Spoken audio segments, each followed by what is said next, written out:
Hello. പിന്നെ ഞാൻ കാണിച്ചു തരാം. ഇവിടെ ഒരുവിധം സ്ട്രീറ്റുകളിലൊക്കെ ഇതാണ് കേട്ടോ പാർക്കിങ്ങിൻ്റെ സെറ്റപ്പ്. രണ്ട് സൈഡിലും വണ്ടി എടുക്കും, അതിൻ്റെ സെൻറ്ററിൽ കൂടെ നമ്മൾ ഡ്രൈവിങ്. ഇതാണ് ഇവിടുത്തെ സെറ്റപ്പ്. ഇതാണ് ഞാൻ ഓടിക്കുന്ന വണ്ടീൻ്റെ ഫാസ്റ്റ് ട്രാക്ക് പറഞ്ഞിട്ടുള്ളൊരു കമ്പനിയിൽ വർക്ക് ചെയ്യുന്നത്. ഇതാണ് നമ്മുടെ വണ്ടി. ഇത് ഇവിടുത്തെ ഹൈവേ ആണ് കേട്ടോ. ഹൈവേ പറഞ്ഞിട്ടുണ്ടെങ്കിൽ വലിയൊരു ഹൈവേ എന്ന് പറയാനൊന്നുമില്ല. അത് മാൾട്ട എന്ന് പറയുന്നത് തന്നെ ചെറിയൊരു രാജ്യമാണ്. അപ്പോൾ ഇത് നോർത്ത് ടു സൗത്ത് ഒരു 35 കിലോമീറ്റർ ആകെ ഉള്ളൂ നമ്മൾ ഡ്രൈവ് ചെയ്ത് പോവുകയാണെങ്കിൽ. അപ്പോൾ അവസാനിച്ച് അത്രയേ ഉള്ളൂ ഇവിടുത്തെ ഹൈവേയുടെ കാര്യം. അടുത്ത പരിപാടി പറഞ്ഞിട്ടുണ്ടെങ്കിൽ വണ്ടി ഒന്ന് ക്ലീൻ ചെയ്യണം. നമുക്ക് എല്ലാ ഞായറാഴ്ചയും വണ്ടി ഒന്ന് ക്ലീൻ ചെയ്യാൻ പോകും. അപ്പോൾ അങ്ങോട്ട് വള പരിപാടിയാണ്. ലീവുള്ള ദിവസം വണ്ടി കഴുകി കുട്ടപ്പനാകണം.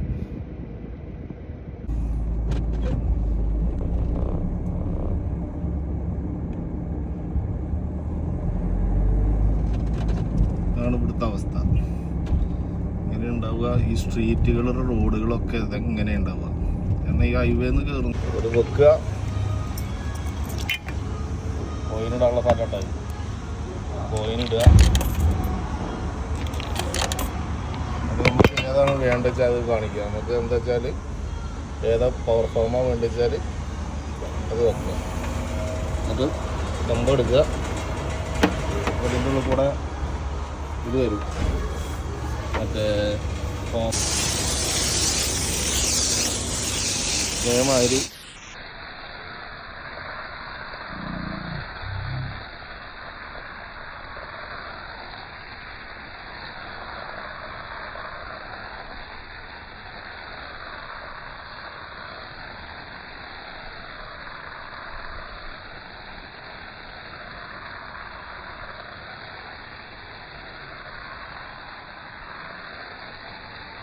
വണ്ടി കഴുകൽ കഴിഞ്ഞു കേട്ടോ. ഇത്രയേ ഉള്ളൂ പരിപാടി. അപ്പോൾ നമ്മുടെ വണ്ടി കഴുകൽ കഴിഞ്ഞു. നമുക്ക് തിരിച്ചു പോകാം. ഇവിടേക്ക് ഇത്രയേ ഉള്ളൂ പരിപാടി. വണ്ടി കഴുകുക പറഞ്ഞാൽ വരിക, നമ്മൾ തന്നെ പരിപാടി തീർക്കുക, പോവുക. ഇങ്ങനെ ഒരു 3-4 ലൈനുകളുണ്ടാവും. അപ്പോൾ 4 വണ്ടി ഒരേ സമയത്ത് കഴുകുക. ഇവിടെ ഇങ്ങനെയാണ് ഇവിടുത്തെ സെറ്റപ്പ്. ഇവിടുന്ന് പുറത്തേക്ക് ഇറങ്ങുക, നേരെ നമ്മുടെ റൂമിൽ പോകണം. വണ്ടി നമുക്ക് ജോലി കഴിഞ്ഞാൽ വീട്ടിലേക്ക് കൊണ്ടുപോരാം. വീട്ടിൽ കൊണ്ടുപോയിട്ട് നമ്മൾ പിറ്റത്തെ ദിവസം ജോലിക്ക് പോകുമ്പോൾ നമ്മുടെ വണ്ടിയായിട്ട് തന്നെ പോകാം. അങ്ങനെയുള്ള പ്രശ്നമില്ല ഈ കമ്പനിയിൽ. ചില കമ്പനികൾ വണ്ടി കൊടുത്തു വിടും, ചില കമ്പനി നമ്മൾ വണ്ടി അവിടെ ആൾട്ട് ചെയ്തിട്ട് നമ്മുടെ ഇതിൽ നമ്മൾ പോകണം. നമ്മളിപ്പോൾ പ്രൈവറ്റ് ബസ്സിലോ ഇതിലൊക്കെ ഇട്ട് നമ്മൾ കയറി പോകണം ജോലിക്ക്. ഇങ്ങനെയാണ് സെറ്റപ്പ്. നമ്മുടെ കമ്പനി എന്തായാലും വണ്ടി കൊടുത്തു വിടുക. കാരണം നമുക്ക് രാവിലെ ജോലിക്ക് പോകാൻ സുഖമാണ്. ഇത് രണ്ടെണ്ണം എടുത്തിട്ട് പോവാം. ഇപ്പം നമ്മൾ പാസ് ചെയ്യുന്നത് ഇവിടുത്തെ ഒരു എയർപോർട്ടിൻ്റെ റൺവേയുടെ അടിയിൽ കൂടെ ആയിട്ട്. ഈ ബ്രിഡ്ജല്ല, അടുത്ത ബ്രിഡ്ജില്ലേ, അത് ഇവിടുത്തെ എയർപോർട്ടിൻ്റെ റൺവേയുടെ ബ്രിഡ്ജാണത്. അതിൻ്റെ മേലെ കൂടെ ഫ്ലൈറ്റ് ഇത് ശരിക്കും ഇവിടുത്തെ റൺവേയുടെ മേലെ കൂടെ ഫ്ലൈറ്റ് പാസ് ചെയ്യണത്. റൺവേ ആണ് ശരിക്കും ഇത്. ഇവിടുത്തെ എയർപോർട്ടിൻ്റെ റൺവേ ആണിത്. പിന്നെ ഇതിൻ്റെ ബ്രിഡ്ജ് കയറി അപ്പോൾ തന്നെ നമ്മൾ ലൈറ്റ് ഓൺ ആക്കുക. ലൈറ്റ് ഓൺ ആക്കിയില്ലെങ്കിൽ ചെറിയ സമയങ്ങളിൽ അവിടെ പോലീസ് ഉണ്ടാവും, നല്ല ഫൈനും കിട്ടും. കൂട്ടത്തിൽ ചിലപ്പോൾ നമ്മുടെ ലൈസൻസിൽ പോയിന്റും കയറും. ഇവിടെ ലൈസൻസ് പോയിന്റ് കയറി കഴിഞ്ഞാൽ ലൈസൻസ് കട്ടാവും. പിന്നെ നമ്മൾ ഒന്നിന്ന് തൊട്ട് തുടങ്ങണം ലൈസൻസ് എടുക്കാൻ. 12 പോയിന്റ് വരെയാണ് നമുക്ക് ഫസ്റ്റ് ലൈസൻസ് കിട്ടിയ 3 ഇയറിൻ്റെ ഉള്ളിൽ കയറാൻ പാടുള്ളൂ. 12 പോയിന്റ് കഴിഞ്ഞിട്ടുണ്ടെങ്കിൽ നമുക്ക് ലൈസൻസ് കട്ടാവും. പിന്നെ നമ്മൾ ഒന്നിന്ന് എക്സാമൊക്കെ എഴുതി രണ്ടാമത് ലൈസൻസ് എടുക്കുന്ന മാതിരി ഉള്ള സെറ്റപ്പ് അവിടെ. അതുകൊണ്ട് വളരെ കെയർ ചെയ്തിട്ട് വേണം അവിടെ വണ്ടിയൊക്കെ ഓടിക്കാൻ. അതല്ലെങ്കിൽ 8ന്റെ പണി കിട്ടും. നമ്മളിവിടെ ലൈസൻസ് എടുക്കാൻ കുറച്ച് പാടാണ്. ഇവിടുത്തെ ഒരു എക്സാമൊക്കെ ഉണ്ട്. ആ എക്സാം എഴുതി കിട്ടുക പറഞ്ഞാൽ നല്ല പാടാണ്. 10,900 ക്വസ്റ്റ്യൻ ഉണ്ട്. അതൊക്കെ ഇരുന്ന് പഠിച്ച് അതിൽ 30 ക്വസ്റ്റ്യന് നമ്മൾ 36 ക്വസ്റ്റ്യന് ചോദിക്കുകയായിരുന്നു. 30 ക്വസ്റ്റ്യന് നമ്മൾ കറക്റ്റ് ആൻസറൊക്കെ ചെയ്താലാണ് നമുക്ക് ലേണിങ് പാസ്സാവുള്ളൂ ഇവിടെ. ഈ ലേണിങ് പാസ്സായിട്ട് കഴിഞ്ഞിട്ടുണ്ടെങ്കിൽ നമ്മൾ ഇവിടുത്തെ ഡ്രൈവിംഗ് സ്കൂളിൽ കൊണ്ടുപോയി പേപ്പറൊക്കെ കൊടുത്ത് നമുക്ക് കുറച്ച് ക്ലാസ്സൊക്കെ തന്ന് ടെസ്റ്റ് ഉണ്ട്, റോഡ് ടെസ്റ്റ്.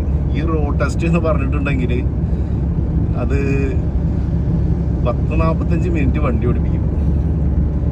എന്നിട്ടാണ് നമ്മൾ ലൈസൻസ് തരുള്ളവർ. അതിൽ 12 മിസ്റ്റേക്ക് വരെ നോർമൽ മിസ്റ്റേക്കുകൾ. ഒരു മേജർ മിസ്റ്റേക്ക് വന്നാൽ നമ്മളെ തോൽപ്പിക്കും. ഒരു മേജർ മിസ്റ്റേക്ക് പറഞ്ഞാൽ നമ്മൾ ഈ റൗണ്ട് ബോട്ടിലൊക്കെ എടുക്കുമ്പോൾ ശ്രദ്ധിച്ചില്ലെങ്കിൽ, അല്ലെങ്കിൽ സ്റ്റോപ്പ് സൈന് കണ്ടിട്ട് സ്റ്റോപ്പ് ചെയ്തില്ലെങ്കിൽ, പിന്നെ കറക്റ്റ് സ്പീഡിലല്ല നമ്മൾ വണ്ടി ഓടിക്കണമെന്നില്ലെങ്കിൽ ഒക്കെ മേജർ മിസ്റ്റേക്കാണ്. അങ്ങനെയൊക്കെ ഉണ്ടെങ്കിൽ അപ്പം തോൽപ്പിച്ച് കളയവർ. ഞാനൊക്കെ വരുന്ന സമയത്ത് ഞങ്ങൾക്കൊക്കെ ഓരോരുത്തരാണെന്നിപ്പോൾ ടെസ്റ്റിന് നമ്മുടെ വണ്ടിയിൽ കയറിയായിരുന്നു. ഒരു പോലീസുകാരനെ ഇപ്പോൾ 2 ആൾ, ഒരാൾ നമ്മുടെ ഫ്രണ്ട് സീറ്റിലിരിക്കും, നമ്മുടെ കൂട്ടത്തിൽ ഒരാൾ ബാക്കിലിരിക്കും. ഈ 2 ആളതിന് തൃപ്തിപ്പെടുത്തിയാലാണ് നമുക്ക് ലൈസൻസ് കിട്ടുള്ളൂ. അത്രയും കറക്റ്റായിട്ട് വണ്ടി ഓടിക്കണം ഇവിടെ. അങ്ങനെയൊക്കെ സീനുണ്ട് ഇവിടെ. അതുകൊണ്ട് ലൈസൻസ് കിട്ടിയ ആൾക്കാർ വളരെ കെയർ ചെയ്തിട്ട് വണ്ടി ഓടിക്കുക. അതല്ലെങ്കിൽ ലൈസൻസ് വീണ്ടും എടുക്കേണ്ടി വരും. പൈസ ചിലവ്, നമ്മുടെ സമയം നഷ്ടം. പിന്നെ ഈ ഡ്രൈവർ ജോലിക്ക് വന്ന ആൾക്കാർക്ക് കാർഡൊക്കെ പുതുക്കി കൊടുക്കണം എന്നുണ്ടെങ്കിൽ ഈ ഡ്രൈവിംഗ് ലൈസൻസ് മസ്റ്റാണ്. അതല്ലെങ്കിൽ കാർഡ് പുതുക്കി കിട്ടാനും പാടാണ്. നമ്മൾ പിന്നെ എംപ്ലോയർ വേറെ കണ്ടുപിടിച്ച് നമുക്ക് പറ്റിയ ജോലി കണ്ടുപിടിച്ചിട്ടൊക്കെ മാറാനൊക്കെ നിൽക്കേണ്ടി വരും. അപ്പോൾ ഈ കാർഡ് ഇയർലി പുതുക്കുമ്പോൾ അതിൻ്റെ കൂട്ടത്തിൽ നമ്മുടെ ലൈസൻസും കാണിച്ചു കൊടുക്കണം, അവിടെ വാലിഡ് ലൈസൻസ്. അതുകൊണ്ട് ഇപ്പോൾ വണ്ടി ഓടിക്കുമ്പോൾ വളരെ കെയർ ചെയ്യുക. അതാണ് ഇവിടുത്തെ മെയിൻ ഒരു പ്രശ്നം. നമ്മൾ ഈ കളിതമാശയിൽ ഇവിടെ വണ്ടി ഓടിച്ചാൽ പണി കിട്ടും. ഇങ്ങനെയൊക്കെ പോയി ഇങ്ങനെയൊക്കെ സ്ട്രീറ്റിൽ കയറിയിട്ട് നമ്മൾ ഈ സ്റ്റോപ്പ് സൈൻ, ഇവിടെ സ്റ്റോപ്പ് എഴുതിയിട്ടില്ലേ, ഇവിടെ വന്നാൽ വണ്ടി നിർത്തുക, 2 സൈഡിലേക്ക് നോക്കുക, വണ്ടികളൊന്നും വരുന്നില്ല എന്ന് കണ്ടിട്ടുണ്ടെങ്കിൽ വണ്ടി എടുക്കുക, പോവുക. എന്തായാലും അവിടെ സ്റ്റോപ്പിൽ നിർത്തണം.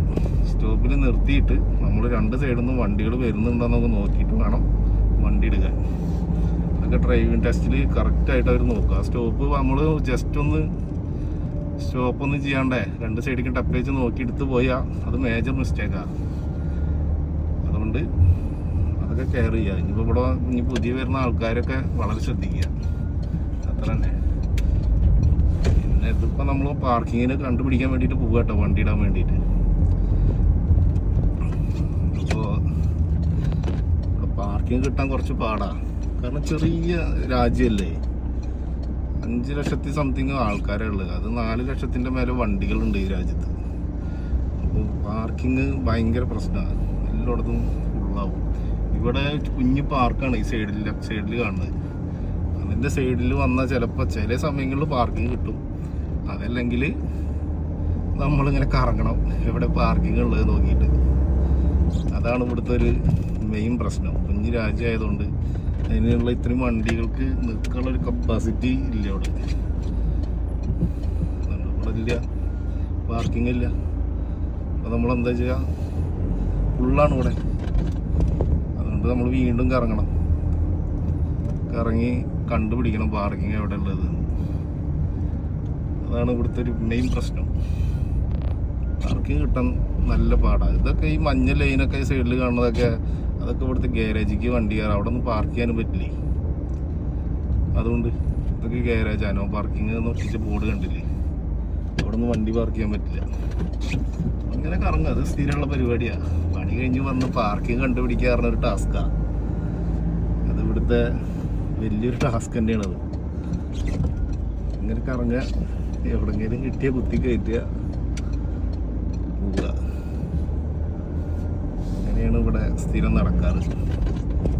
ഇന്നത്തെ പാർക്കിംഗ് കണ്ടുപിടിക്കുന്നത് വണ്ടി കയറില്ല. അവിടെ ചെറിയൊരു പാർക്കിംഗ്, അത് കറക്റ്റായിട്ട് പാർക്ക് ചെയ്തില്ലെങ്കിൽ വണ്ടി കയറില്ല. അതുകൊണ്ട്